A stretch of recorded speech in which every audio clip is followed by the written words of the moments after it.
प्राह, जो तुर्की के हैं मुसलमान प्राह, मैं उनसे जाऊंगा मिलने के लिए। तो बड़े ढोल नगाड़े के साथ बोला कि फॉरेन मिनिस्टर भी जाएगा, बिल्लो। आप अंकल इस्लामाबाद में बैठे शाम की चाय पी रहे हैं, पकौड़े और कबाब के साथ, इतना मोटा पेट आपका निकला हुआ है। कोई नहीं चाहता, आपका जो मुसलमान मुल्क है उसने आपको जलील कर दिया, बोला कि भागो यहाँ से। बकवास कर रहे थे, आ गए बकवास कर रहा है। तूने क्या करा आज तक बाढ़ग्रस्त वालों के लिए, जो बाढ़ से मर गए, जिनके। जय हिंद दोस्तों, मैं हूं मेजर गौरव आर्य और आप देख रहे हैं द चाणक्य डायलॉग्स। इस वीडियो को लाइक करिए, हमारे चैनल को सब्सक्राइब करिए और बेल आइकन दबाना बिल्कुल मत भूलिएगा। अच्छा दोस्तों, तुर्की में बहुत बुरा हाल है और 15,000 से ज्यादा जानें जा चुकी हैं और हर रोज 1,000 2,000 के फिगर्स बढ़ रहे हैं।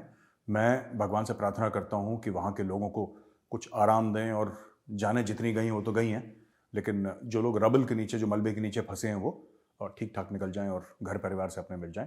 बहुत प्रॉब्लम है और भारत सरकार भी पूरी मदद कर रही है और मदद हमें करने की ज़रूरत है, क्योंकि ये जो अर्थक्वेक है, सुनामी है, ये कहीं पे भी आ सकती है, कहीं पर भी आ सकती है। भगवान ना करे किसी और मुल्क में आए, किसी और देश में आए। अच्छा, एक नॉर्मली ये चीज़ मैं एंड में करता हूँ, लेकिन मैं शुरू में ही एक कमेंट आया अविनाश दास जी का। अविनाश दास जी ये कहते हैं कि just a reminder about how Turkey when Kedarnath cloudburst and subsequent floods happened in India, Turkish ministers were very elated and happy and said something like this: "This is the result of kufr done by Indians." Avinash Das ji ये कहते हैं कि जब हम तो तुर्की की मदद करने चले हैं, लेकिन जब केदारनाथ में क्लाउड बर्स्ट हुआ था और कई लोग मारे गए थे या हमारे कई लोग जान से हाथ धो बैठे, तो तुर्की ने बोला कि ये काफिर हैं और इसलिए इनके साथ ऐसा हुआ है। पहली बात तो अविनाश दास जी, मैंने स्टेटमेंट कभी तुर्की से नहीं सुना।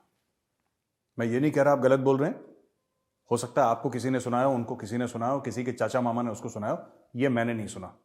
और मुझे नहीं लगता कि कोई भी मुल्क ऐसा नॉर्थ कोरिया भी नहीं बोलता किसी के लिए, ठीक है, कि क्योंकि वो काफिर हैं इसलिए उनके साथ ये हो गया। ये र्यूमर है जहां तक। If I am wrong please आप लिंक डाल दीजिएगा कमेंट में, मुझे पता लग जाएगा, और किसी क्रेडिबल सोर्स का लिंक डालिएगा, ठीक है ना, कि ऐसा है और टर्की ने ऐसा बोला है कि इनके साथ ये हो गया। और अगर टर्की ने बोला भी है, अगर टर्की ने ऐसा बोला भी है, जो कि इसके चांसेस मेरे हिसाब से 0 हैं, मैं ये कह रहा हूं कि टर्की ने ऐसा नहीं बोला, उसके किसी मंत्री ने ऐसा नहीं बोला, पर अगर बोला भी है, फिर भी जो हम मदद कर रहे हैं ना, हम उन बच्चों की कर रहे हैं। अपनी दुश्मनी हम कभी बच्चे से नहीं निकालते, ये सनातन धर्म है, निहत्थे पे वार ना करना। और मैं एक और चीज कहना चाहता हूं इसके पहले कि मैं अपना एपिसोड शुरू करूं, because I feel very strongly about this. मैं आपको एक बात बताऊं, सोमनाथ मंदिर वैसे का वैसे खड़ा है, कई बार टूटा कई बार बना। आज भी लोग जाते हैं सोमनाथ में माथा टेकते हैं। कहां गए गौरी और गजनवी, कहां ये लोग? सोमनाथ अभी भी वैसा का वैसा ही खड़ा हुआ है। इसीलिए मैं आपको बोलता हूं, जीत संस्कारों की होती है, जीत तलवारों की नहीं होती। अच्छा दोस्तों, अब आ जाते हैं हम अपने फेवरेट टॉपिक पे। भाई साहब, पाकिस्तान। प्राइम मिनिस्टर शहबाज शरीफ ने पहले बड़ा बोला कि मैं ना, मेरे तुर्की भरा ते साढ़े भरा जो तुर्की के हैं मुसलमान भरा, मैं उनसे जाऊंगा मिलने के लिए। तो बड़े ढोल नगाड़े के साथ बोला कि फॉरेन मिनिस्टर भी जाएगा, बिल्लोरानी बिलावल वो भी चढ़ेगा जहाज पे, हम सब लोग जाएंगे और तुर्की से बोलेंगे कि भाई आपके ऊपर बड़ा एक विपदा आई है, परेशानी आई है और हम आपका सपोर्ट करने के लिए आ रहे। ये पूरा इन्होंने प्लान बना दिया, इन्होंने अनाउंस भी इन्होंने पूछा नहीं तुर्की से। ये पाकिस्तानियों की बहुत बड़ी एक प्रॉब्लम है, पता है, कैरेक्टर फ्लॉ है। ये अनाउंस कर देते हैं, इनको लगता है कि अनाउंसमेंट में ही जीत है, तो ये अनाउंस करके भंगड़े डाल देते हैं। ये वेट नहीं करते कि बॉस एक चीज होती भी है कि नहीं, हो भी सकती कि नहीं, अनाउंस करके हम तुर्की जा रहे हैं, साढ़े मुसलमान पर आए, हम जा रहे हैं उनके पास जहाज पकड़ के। अच्छा जी, तुर्की ने जलील कर दिया। तुर्की ने बोला भाई साहब, ये यहां पे बिल्डिंगें गिर रही हैं, मतलब उनका जो मेन एयरपोर्ट है वो बीच में जब जमीन फट गई, वहां पे 15,000 से ज्यादा जानें चली गई, ये वहां पे तफरी करने जा रहे हैं यार। और भाई आप एक बात बताओ, अगर आप जब ऐसा हो जाता है किसी मुल्क में, और भगवान ना करे किसी मुल्क में हो, पर तुर्की में सच्चाई ये हो गया है, 15,000 से ज्यादा जानें जा चुकी हैं और हमें नहीं पता मलबे से कितने और निकलेंगे, भगवान ना करे ऐसा हो, लेकिन होगा। उस समय क्या जरूरत है आपको? तुर्की को इस समय हेल्प चाहिए, हर एक मुल्क से, भारत हो, पाकिस्तान हो, चीन हो, अमेरिका हो। Turkey needs help from the entire world. Turkey does not need a VIP delegation. और prime ministers and foreign ministers, तुम क्या देने जाओगे वहां पे जो तुम्हारे पास है यार? क्या बच्चों वाली बातें कर रहे हो? और फिर वहां पे तुर्की ने इनको जलील कर दिया। तुर्की ने बोला कोई जरूरत नहीं आने की, हम तुम्हारी मेहमान नवाजी करेंगे कि अपना काम करेंगे, यहां पे हमारे लोग मर रहे हैं। तो तुर्की ने इनको जलील कर दिया। अब ये परेशान हो गए, तो फिर ये कह रहे हैं नहीं नहीं नहीं, इन्होंने गोलमोल फिर बातें करी, नहीं जी नहीं वो ऐसा था, एक्चुअली क्या था, कोई कम्युनिकेशन गैप। ये अपनी इज्जत कवर करने के लिए। मैं शहबाज शरीफ से पूछता हूं, और जो भी पाकिस्तानी भाई बहन वीडियो देख रहे हैं, यार अपनी बेइज्जती करवाते क्यों? क्यों ऐसी हल्की बात करते हो?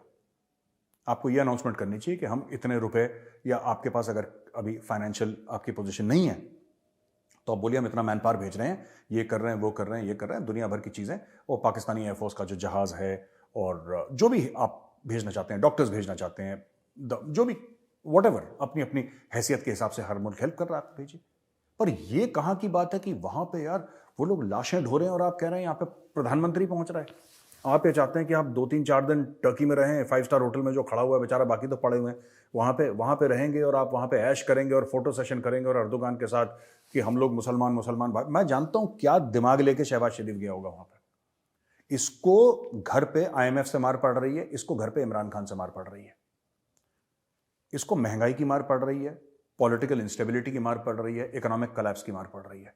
ये भाग रहा है वहां से, ये वहां से भाग रहा है कि 3-4 दिन वहां पे जाके फ्रेश हो जाऊंगा और वहां पे अपना एक इमेज बनाऊंगा कि मैं अर्दोगान के साथ खड़ा हूं। देखो, जैसे कि वहां पे लोग नहीं गए थे यूक्रेन, मैं आपको बता रहा हूं इसका, मैं इस बंदे को इतनी अच्छी तरीके से जानता हूं। यूक्रेन में गए थे, जैसे कि जो बाइडेन चले गए यूक्रेन, या फिर ऋषि सुनाक चले गए यूक्रेन, ठीक है। और जो आई थिंक बोरिस जॉनसन भी गए थे, if I am not mistaken, मुझे याद नहीं है कौन कौन गए थे, लेकिन यूक्रेन के साथ तो उनकी इमेजेस आई थी कि जेलेंस्की के साथ मिल रहे हैं, गले मिल रहे हैं और उनको ले जा रहा है, टूर करवा रहा है। तो वो बड़े मीडिया में चली थी। शहबाज शरीफ वही ड्रामा करना चाह रहा था तुर्की के साथ, इस्लाम की आड़ लेके कि 80 भी मुसलमान थे तो 80 भी मुसलमान। ये ड्रामा, इनका टोपी ड्रामा कभी बंद नहीं होगा पाकिस्तानियों का, ठीक है। और तुर्की के पास पैसे नहीं है तो मलबाई मांग के ले आओ उनसे। मैं बता रहा हूं, कोई बिल्डिंग का 4 ईंट उठा के ले आओ, they are capable of anything. और इतनी बुरी चीज करी है पाकिस्तान ने, they should not have done it, you should not have done it. आप क्या मदद करेंगे वहां पे तुर्की? आप 100 लोगों का डेलीगेशन ले जाएंगे 2 हवाई जहाजों में बैठा के, आप क्या मदद कर लेंगे भाई तुर्की की? आपके दिमाग में ऐसी वो लाशें उठा रहे हैं यार, थोड़ा रहम कर लो, थोड़ी इंसानियत दिखा लो, क्यों करते हो ऐसा? तो ये जो है ना, ये पाकिस्तान का एक्सपोज हो गया और शहबाज शरीफ हो गया बुरी तरीके से जलील। और जलील किसने करा? मुस्लिम कंट्री तुर्की ने। तुर्की ने कर दिया इनको बुरी तरीके से जलील। अच्छा, इमरान खान इंटरव्यू दे रहा था, द न्यूयॉर्कर एक अखबार है, उसको इमरान खान ने बोला कि भाई अगर हम इजराइल को रिकॉग्नाइज करते हैं, ये जितने भी पाकिस्तानी देख रहे हैं, मैं आपसे सवाल पूछ रहा हूं ये, और आपको इसका जवाब देना है, क्योंकि अगर आप मेरी शो देख रहे हैं इसका मतलब आपको जियोपॉलिटिक्स और नेशनल सिक्योरिटी में इंटरेस्ट है। पाकिस्तान, भारत और पूरी दुनिया में क्या हो रहा है आपको इसमें इंटरेस्ट है, और आप में से कई सारे लोग इमरान खान के भी सपोर्टर होंगे। तो खुले दिमाग से ये सुनिएगा, ठीक है जी। Pakistan will lose moral ground on Kashmir if it gives recognition to Israel, says Imran Khan. Imran Khan ने बयान दाग दिया कि अगर पाकिस्तान इजराइल को रिकॉग्नाइज कर लेता है तो फिर कश्मीर में जो उसका मॉरल ग्राउंड है कि भाई हम सही हैं और इंडिया गलत है, वो मॉरल ग्राउंड लूज कर देगा। एक बात बताइए, और मैं सब पाकिस्तानियों से पूछता हूं, ये अक्सर मैंने पाकिस्तानी टेलीविजन पे देखा है ये बोलते हुए, पाकिस्तानी टीवी एंकर्स को और आम पब्लिक को भी।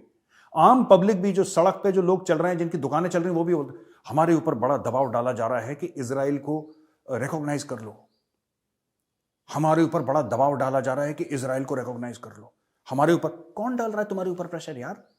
मैं ब्लंट क्वेश्चन पूछ रहा हूं, दायमाई की बातें मत करना, कट टू कट जवाब दो पाकिस्तानियों, कट टू कट जवाब दो। कौन तुम्हारे ऊपर प्रेशर डाल रहा है? किसने फोन करा तुम्हें? किसी ने व्हाट्सएप भेजा होगा, किसी ने फैक्स मैसेज भेजा होगा, किसी ने ईमेल भेजी होगी, किसी ने फोन पे ही बात करी होगी, किसी ने डिप्लोमेटिक केबल भेजी होगी, किसी ने कुछ तो भेजा होगा। अमेरिका ने भेजा होगा, रूस ने भेजा होगा, चीन ने भेजा होगा, सऊदी ने भेजा होगा, यूनाइटेड अरब एमिरेट्स, बहरीन, किसी ने तो भेजा होगा यार। दुनिया में कोई तो ऐसा मुल्क होगा या कोई ऐसा शख्स होगा, कोई पावरफुल बंदा, कोई ताकतवर, कोई बड़ा इंसान, जिसने बोला होगा कि नहीं पाकिस्तान आप इजराइल को रिकॉग्नाइज करो। क्यों झूठ बोलते हो? वाई डू यू लाई यार? मुझे समझ में नहीं आता क्यों इतना झूठ में आप लोग बिल्कुल घुसे हुए, आपके सना हुआ है झूठ आपके खून में यार। अगर हम इसराइल को Israel is a first world country, middle east की सिर्फ एक ही डेमोक्रेसी है, वो है Israel. Israel leads the world in PhDs, Israel leads the world in cutting edge technological innovations. वो एग्रीकल्चर के बारे में हो, वो और किसी सॉफ्टवेयर के बारे में हो, किसी के बारे में हो, Israel is one of the world leaders यार। इसराइल तुमसे अगर डिप्लोमेटिक रिलेशन हो भी जाएं तो इसराइल करेगा क्या तुम्हारे साथ? करेगा क्या? क्यों? हो सकता है कि पाकिस्तान चाहे, इसलिए बार बार पाकिस्तानी, ये मैं बता रहा हूं, इनके दिल में चोर है। ये पाकिस्तानी चाहते हैं कि इनका इसराइल के साथ डिप्लोमेटिक रिलेशन हो जाए तो उनसे भी भीख मांग लेंगे लोग, ठीक है? और फिर बोलेंगे जी ऐसा लिखा है कि यहूद और नसारा से कभी दोस्ती नहीं हो सकती, यहूद और नसारा से। ये अकेले ही मुसलमान बन रखे हैं पाकिस्तानी, और बाकी तो है नहीं, यही हैं, इन्हें ये ठेकेदार हैं पूरे। तो एक बात बताओ यार, छोड़ो, मैं आपसे पूछता हूं पाकिस्तानियों, और हां आप अंकल इस्लामाबाद में बैठे शाम की चाय पी रहे हैं पकौड़े और कबाब के साथ, इतना मोटा पेट आपका निकला हुआ है, मैं आपसे पूछ रहा हूं अंकल जी, क्या फायदा होगा अगर रिश्ते बन जाते हैं इसराइल और पाकिस्तान के? तो इसराइल को क्या फायदा होगा? जरा लिख दीजिए 2-3 पॉइंट। वो साढ़े कोल बम है यार, ये तो अजीब सी बात है। न्यूक्लियर वेपन्स तो इसराइल के पास भी हैं, नॉर्थ कोरिया के पास भी हैं, भारत के पास भी हैं, चीन के पास भी हैं, 5 और मुल्क हैं जिनके पास हैं। कोई ऐसा गाना नहीं गाता अपने एटमी हथियारों का, जैसे हर पाकिस्तानी, उनका जो प्रधानमंत्री राष्ट्रपति है वहां से लेकर जो रेडी चलाता है, सब गाना गाते हैं एटम बम एटम बम। पता नहीं इनको क्या सिखाया गया कि एटम बम आपके पास हो तो फिर आप दुनिया पे फतेह पा लेंगे, ठीक है? और जो आटे की 3 किलोमीटर लंबी लाइन में खड़ा है ना, 3 किलोमीटर लंबी लाइन में, जो एक दूसरे के बाल और दाढ़ियां नोच रहे हैं कि नहीं आटे की बोरी मुझे दे, वो कहता नहीं मुझे दे, वो भी एटम बम की बात करता है पाकिस्तान में। पता नहीं क्या है इनके साथ। तो भाई इसराइल को कोई फायदा नहीं है, तुम लोग भिखारी हो, तुम फटेहाल हो, इसराइल को कोई फायदा नहीं, इसराइल को घाटा है। और मुझे ऐसा लगता है कि इसराइल वाले जो यहूदी हैं वो तो प्रे करते होंगे कि भगवान ऐसा मत करना कि इनके साथ हमारे डिप्लोमेटिक रिलेशंस हो जाएं। पता लगा इस्लामाबाद से एक कटोरा फेंक के मारा टेल अवीव, ठीक है? वो वहां से उसने वो अपनी वो जो वेपन है ना डेविड स्लिंग, उसने डेविड स्लिंग एक्टिवेट करा। ये पाकिस्तान का कटोरा आ रहा है, पाकिस्तान ने कटोरा फेंक के मारा, इसराइल आ रहा है, बड़ा सा कटोरा आ रहा है, ऐसा कटोरा। यहां से इन्होंने आयरन डोम, डेविड स्लिंग दोनों एक्टिवेट करे और मारा, पर वो मिस हो गया, कटोरा नीचे से चला गया, क्योंकि वो कटोरा इंटेलिजेंट है पाकिस्तान का, और उस कटोरे को 75 साल का एक्सपीरियंस है। ये तो वेपन सिस्टम नए नए आए हैं, ये कटोरा पुराना कटोरा है। कटोरा ऐसे बेंजामिन नेतन्याहू के डेस्क पे आके ये गिरेगा कि लाओ पाजी $5 अरब तुम भी दे दो, ठीक है? तो ये आप किसी गलतफहमी में मत रहना पाकिस्तानियों कि इजराइल का गला सूख रहा है कि किसी तरीके से पाकिस्तान हमें रिकॉग्नाइज कर ले। कोई चाहता नहीं यार, कोई नहीं चाहता। आपका जो मुसलमान मुल्क है उसने आपको जलील कर दिया, बोला कि भागो यहां से, बकवास कर रहे हो, फिर आ गए मांगने के लिए, हमारे यहां प्रॉब्लम चल रही है, तुम कटोरा लेके आ गए यहां पे, करा ना जलील? बोलो हाँ, या दैट वन। बिलावल ने आईएमएफ से बोला है कि मत भूलना जो फ्लड हिट पीपल हैं, जब लोन की बातें चल रही हैं उसमें फ्लड हिट जो लोग हैं, जो बाढ़ से ग्रस्त लोग हैं पाकिस्तान के, उनके बारे में मत भूलना। बिलावल आईएमएफ को अर्ज कर रहा है, आईएमएफ को, सरकार को बोल रहा है कि भाई जो बाढ़ पीड़ित हैं उनके बारे में मत भूलना। ये चाहते हैं आईएमएफ उनके बारे में ना भूले। आपने कितने स्टेटमेंट देखे हैं शहबाज शरीफ के बाढ़ पीड़ितों के लिए? आपने कितने स्टेटमेंट देखे इमरान खान के बाढ़ पीड़ितों के लिए? आपने कितने स्टेटमेंट देखे बिलावल भुट्टो के बाढ़ पीड़ितों के लिए? ये पिछली बार बाढ़ पीड़ितों के कैंप में कब गए थे मिलने के लिए? इन्होंने करा क्या है? जो बाढ़ वालों के लिए चीनियों ने 25,000 टेंट भेजे थे, इन भाइयों ने वो टेंट बेच दिए। मैं आपको बता रहा हूं, इन्होंने, चाइना ने बोला कि ठीक है ये हमारा दोस्त मुल्क है, क्योंकि चाइना और पाकिस्तान के रिलेशनशिप हैं, नौकर मालिक कहीं है लेकिन कोई ना कोई रिलेशनशिप है। चाइना ने भेजे 25-30 हजार टेंट इनके लिए, इन्होंने ये टेंट बेच खाए इन्होंने, ठीक है? अब ये कह रहे हैं कि जरा आईएमएफ देखे। आईएमएफ तो बाहर वाले लोग हैं यार, तुम लोग खुद उनके पास नहीं जाते।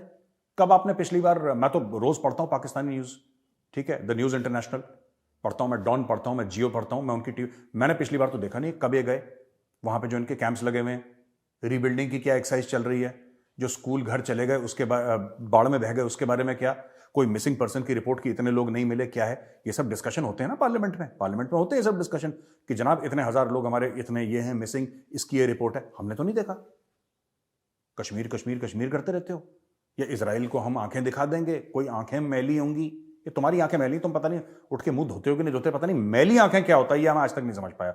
अगर भारत की मैली आंखें, हम तो भाई सवेरे उठते हैं और सबसे पहले हाथ मुंह धोते हैं, ब्रश करते हैं। ये इंडिया में ऐसा होता है। मैली आंख क्या होती है यार? नहावा लिया करो थोड़ा सा यार। मैली आंख से अगर दुश्मन ने देखा, व्हाट इज मैली आंख? एनीवे, तो ये बिलावल फिर भीख मांगने की नई टेक्निक है दोस्तों। ये भीख मांग रहा है बिलावल, और जोरों से भीख मांग रहा है, और आईएमएफ से कह रहा है कि अपनी शर्तें थोड़ी सी आप थोड़ी सी कि टोन डाउन कर दो, इतना टफ टाइम मत दो, क्योंकि यार हमारे बाढ़ग्रस्त लोग हैं। मैं आईएमएफ से सिर्फ ये कहना चाहता हूं, आप जो, ये मेरा मैसेज है एज एन इंडियन, आपको जो डील देनी है पाकिस्तान को अब दो, ठीक है? आपकी जो, वो आपके और पाकिस्तान के बीच की बात है, लेकिन एक बार बिल्लो रानी को सामने खड़ा करना कि बेटा तू अपना मुंह फाड़ के, ठीक है, जो मुंह फाड़ के तू इतनी बकवास कर रहा है, तूने क्या करा आज तक बाढ़ग्रस्त वालों के लिए, जो बाढ़ से मर गए, जिनके घर नहीं है, जिनके माँ बाप अलग हो गए, जिनके बच्चे खत्म हो गए, जिनके मवेशी बह गए, जिनके सरों में छतें नहीं है, तो वो क्या, उनके बारे में आपने क्या करा है अभी तक? आप उसकी रिपोर्ट दो, इनसे रिपोर्ट जरूर मांगना आप, ठीक है? अच्छा जी, तहरीक-ए-तालिबान पाकिस्तान ये कह रहे हैं, आईएसपीआर ने बोला है कि 12 टेररिस्ट हमने मार दिए। यार देखो, आपने 12 टेररिस्ट मार दिए, उनके पास तो हजारों पड़े हैं, आप 1000 मार दोगे फिर 1000 भर्ती हो जाएंगे। बेसिक प्रॉब्लम क्या है? बेसिक प्रॉब्लम यह है कि पाकिस्तान ने पश्तूनों की जमीन घेर रखी है। That is the basic problem. अटक तक जो जमीन है वो पठान क्लेम करते हैं, चाहे वो तहरीक-ए-तालिबान पाकिस्तान के हों, चाहे वो अफगान तालिबान के हों। वो कहते हैं तुम हमारी जमीन पे, तो तुमने उनके 12 मार दिए, 120 मार दिए, 12,000 मार दिए, उससे क्या फर्क पड़ता है? अगर आप शांति चाहते हैं, अगर आप मेंटल पीस चाहते हैं, तो अटक तक की जमीन आप अफगानिस्तान को दे दीजिए। अटक तक की जो जमीन है, जो अफगान तालिबान या अफगान सरकार, और सिर्फ तालिबान की बात नहीं है, ये जो उनका शाह था पहले अफगानिस्तान का, ठीक है, वो शाह भी मांगता था, ये वो कहता था हमारा इलाका है, ये करजाई भी मांगता था, ये तालिबान भी मांगता है। और तालिबान पहले जब पावर में था तब भी तालिबान बोलता था कि हमारी जमीन है।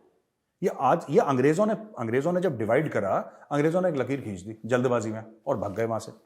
लकीर खींची और भाग लिए, फ्लाइट पकड़ के अगली। ओ भाई, लोग रहते हैं वहां पे, आपने क्या पूछा लकीर खींचने से पहले? आपने अफगानों से पूछा? आपने नहीं पूछा। अब अफगान बोल रहे हैं कि लकीर को हम मानते नहीं, ड्यूरेंट लाइन को हम मानते ही नहीं, ये तो बकवास है, हम मानते ही नहीं इसको। अभी कह रहे हैं हमने 12 मार दिया, तुम 120 मार दो यार, तुम 12,000 मार दो, उससे कख नहीं होने वाला। जब तक तुम वो जमीन वापस अफगानों को नहीं दोगे, और अफगानों के पास यार, ये लोग तो हजारों साल से लड़ते आए हैं, इनका प्रोफेशन ही लड़ना है यार, प्रोफेशन ही इनका लड़ना है। ये कल भी लड़ते थे, ये आज भी लड़ेंगे, ये कल भी लड़ेंगे, ये लड़ते ही रहेंगे। तो जब तक आप उनको उनकी जमीन नहीं देंगे, लड़ाई चलती रहेगी। तो I am just giving you a hint कि आपको क्या करना चाहिए।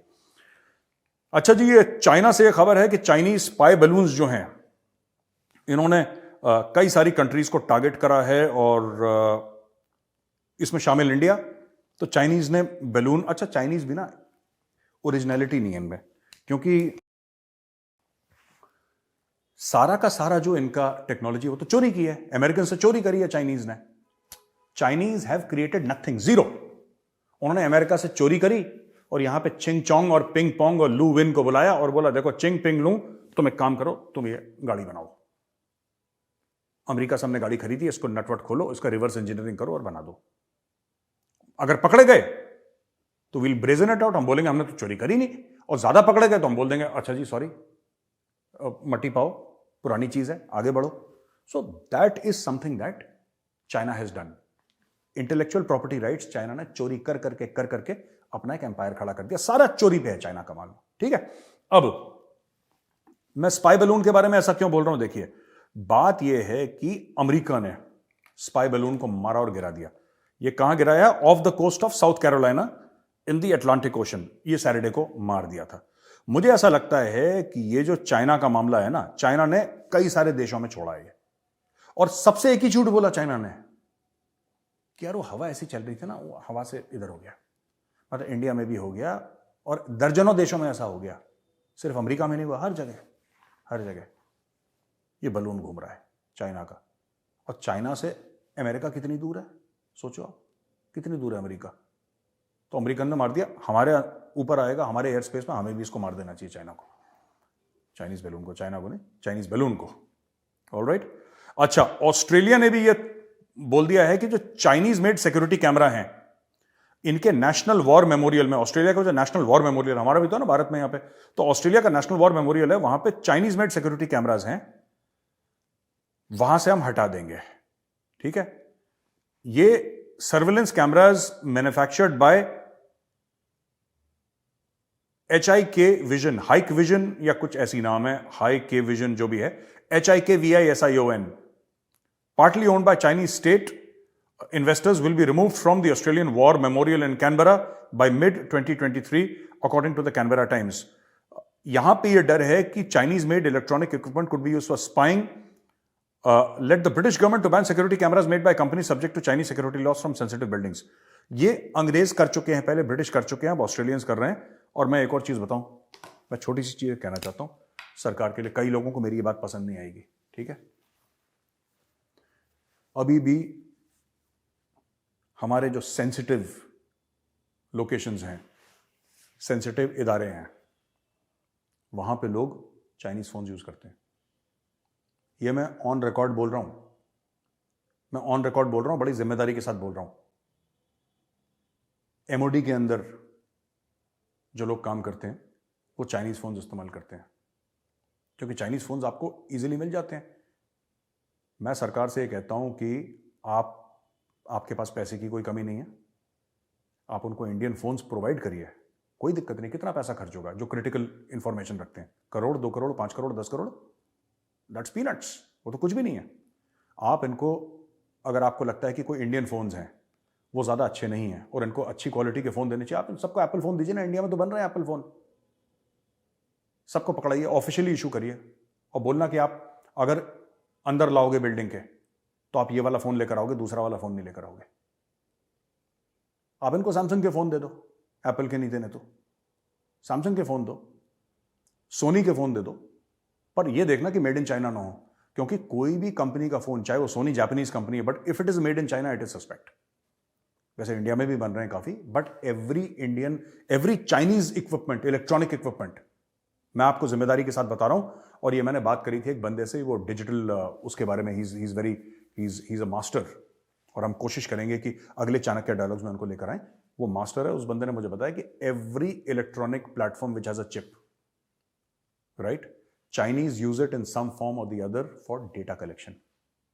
और मैं आपको बता रहा हूं कि ये आज की तारीख में चाइनीज मोबाइल कंपनीज के मैं नाम नहीं लूंगा, उनके फोन लेके सेंसिटिव इंस्टॉलेशन में लोग जाते हैं, उनको पता ही नहीं कि आपने फोन ऑन कर रखा, आपने लोकेशन अपना ऑन कर रखा है, वो रोज आज जाते हैं और चाइनीज वहां पे ट्रैक कर रहा है। ये जो आप देखिए ऑस्ट्रेलिया में, ऑस्ट्रेलिया, राइट, ऑस्ट्रेलियंस बेवकूफ हैं।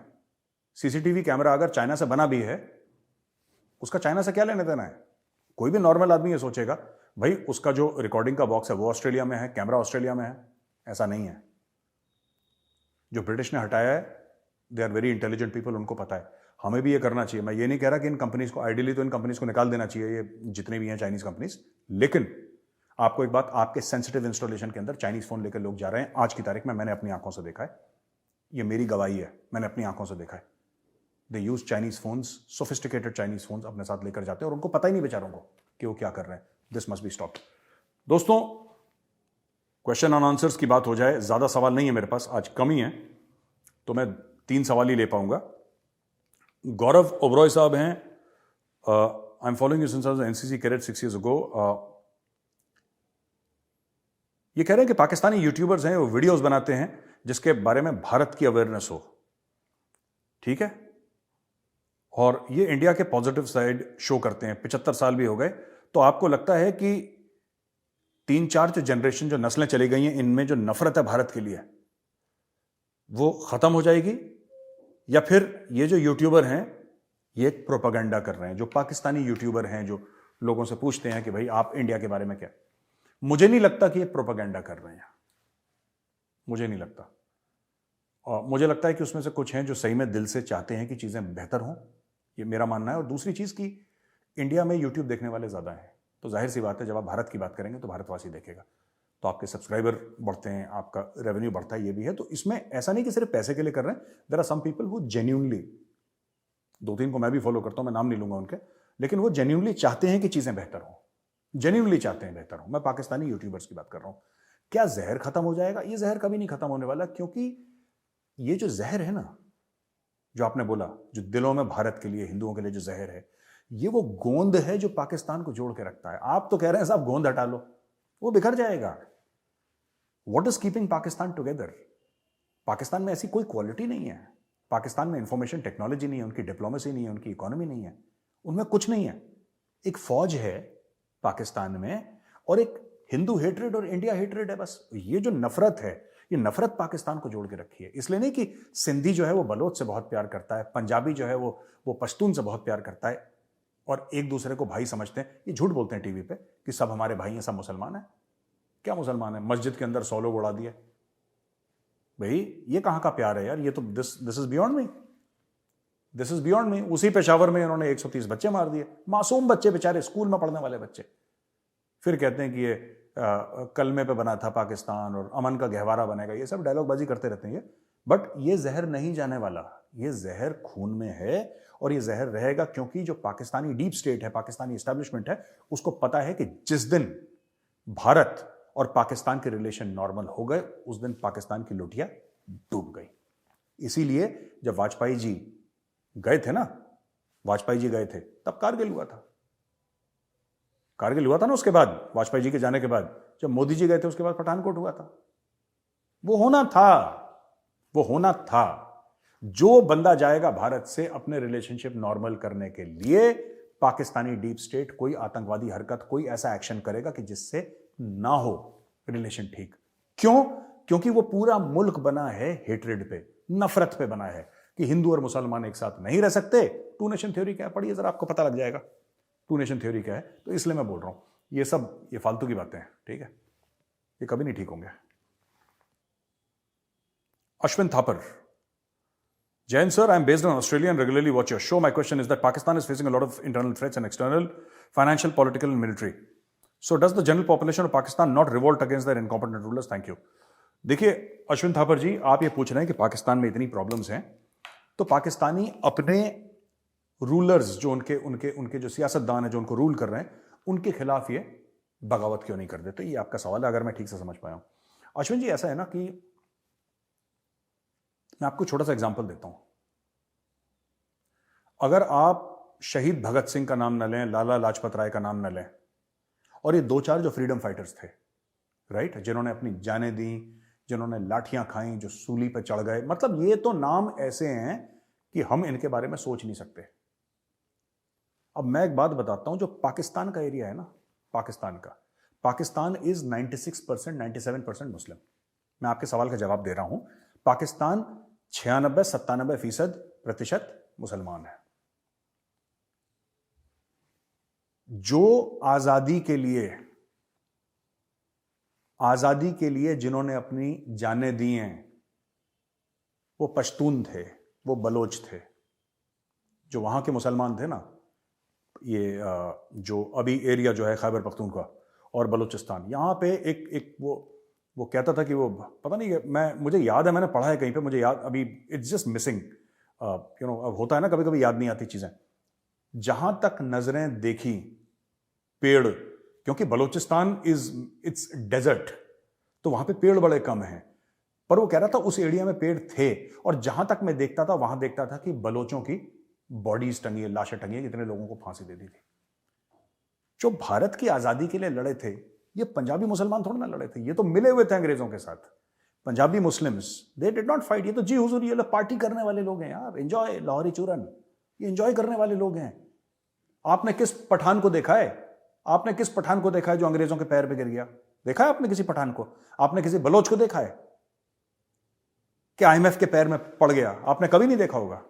ये खुददार लोग हैं यार, ये कहते हैं कट जाएगा गला कट, ये उस टाइप के लोग हैं, आर्य पार वाले। ये लाहौरी हैं, ये लाहौरी हैं भाई। जो आता है, एक आखिरी चीज आपको बताता हूं, परवेज मुशर्रफ नॉन पंजाबी था, ठीक है, ही वॉज नॉन पंजाबी, पर आप परवेज मुशर्रफ का कोई भी इंटरव्यू देखिए जिसमें वो उर्दू बोल रहा है, आपको पंजाबी टच दिखाई देगा, आपको पंजाबी टच दिखाई देगा। ओ भाई, तुम में पंजाबी टच कहां से आ गया? सोचिए, बहुत गहरी बात करी है मैंने, उसमें पंजाबी टच कहां से आ गया? वो तो नॉन पंजाबी मुशर्रफ। सोचिएगा इस मामले में। अच्छा जी, और आखिरी है ये सौरभ नंदन। Jain sir, I've been an avid viewer of a program and cherish your viewpoints. I have one question. Should government of India increase the funding to our northeastern states as compared to J&K, considering return on investment? Our northeastern states are getting funding but not in proportion to J&K. मैं आपको एक दो चीज़ें बताता हूँ। ठीक है सौरभ नंदन जी, मैं आपकी बात समझ गया। आप कहते हैं कि जो हमारे उत्तर पूर्वी राज्य हैं, क्या वहाँ पे सरकार को ज़्यादा नहीं करना चाहिए? सरकार कर रही है, ऐसी बात नहीं कि नहीं कर रही है। ठीक है, प्रॉब्लम मैं आपको बताता हूँ। कश्मीर इतना छोटा सा है, जो कश्मीर घाटी है ना, अगर ट्रैफिक जैम में नहीं फंस गए आप बडगाम से चलेंगे ना, जो श्रीनगर के बिल्कुल बगल में जहां पे एयरपोर्ट है, दैट इज बडगाम। श्रीनगर का एयरपोर्ट एक्चुअली बडगाम में है। उधर से आप चलेंगे, you can reach south Kashmir in 45 minutes. और अगर आप अर्ली मॉर्निंग निकले जब ट्रैफिक जैम नहीं है, तो you can even reach in 35 minutes. ये क्या करना है? सीधे तो जाना है, उल्टे हाथ के साइड में अवंतीपुरा है, चलते रहो। 15 मिनट के बाद लेथपुरा आ गया, पुलवामा आ गया। Jai Hind, you are in South Kashmir. क्या दिक्कत है? वो जम्मू वाला हाईवे जहां पे वो ब्लास्ट हुआ था, पुलवामा वाला, जहां पे हमारे भाई वीरगति को प्राप्त हुए थे, तो इतना सा है Kashmir. Kashmir is very small. Kashmir is very small. North east is very very big. North east जो है वो इतना बड़ा है कि कई दिन चले जाते हैं, आप नॉर्थ ईस्ट कवर नहीं कर सकते। आप असम नहीं कर सकते कवर। एक स्टेट ले लो आप नॉर्थ ईस्ट का, असम। गुवाहाटी को कहते हैं ना gateway to the North East. सबसे बड़ा एयरपोर्ट वहां पे, एयरपोर्ट तो काफी जगह है लेकिन सबसे बड़ा गुवाहाटी में है। Gateway to the North East, Guwahati, capital of Assam. आप असम कवर नहीं कर सकते, असम इतना बड़ा है। फिर तो 7 सिस्टर्स हैं इतने बड़े, so it's not easy. Kashmir is easier. Kashmir का डेवलपमेंट इजी है, तो नॉर्थ ईस्ट में भी हो रहा है। ऐसी बात नहीं कि नॉर्थ ईस्ट में नहीं हो रहा, लेकिन नॉर्थ ईस्ट में इसलिए टाइम लगेगा क्योंकि कई दशकों से वहां पे इट वॉज इग्नोर्ड। मैं उसके बारे में डिस्कस कर चुका हूं। I don't want to get why it was ignored, वो but it was deliberately ignored. North east का जो तरक्की थी वो जानबूझ के सेंट्रल गवर्नमेंट ने इग्नोर करी। ठीक है जी, अब हो रहा है, लेकिन don't compare Kashmir and north east. ये दोनों अलग हैं। कश्मीर इतना सा है, north east is massive. North east में आप एक जगह से चलोगे, खत्म नहीं होता north east. Jungles and mountains and hills and I don't know what. North east is very beautiful but it's geographically very big. वो इतना आसान नहीं है। ठीक है, उसमें दशकों लग जाएंगे, तब जाके वहां पे मामला कंप्लीट होगा इंफ्रास्ट्रक्चर का। तो दोस्तों, ये वीडियो देखने के लिए बहुत बहुत धन्यवाद। इस वीडियो को लाइक करिए, हमारे चैनल को सब्सक्राइब करिए और बेल आइकन दबाना बिल्कुल मत भूलिएगा। जय हिंद, वंदे मातरम, भारत माता की जय।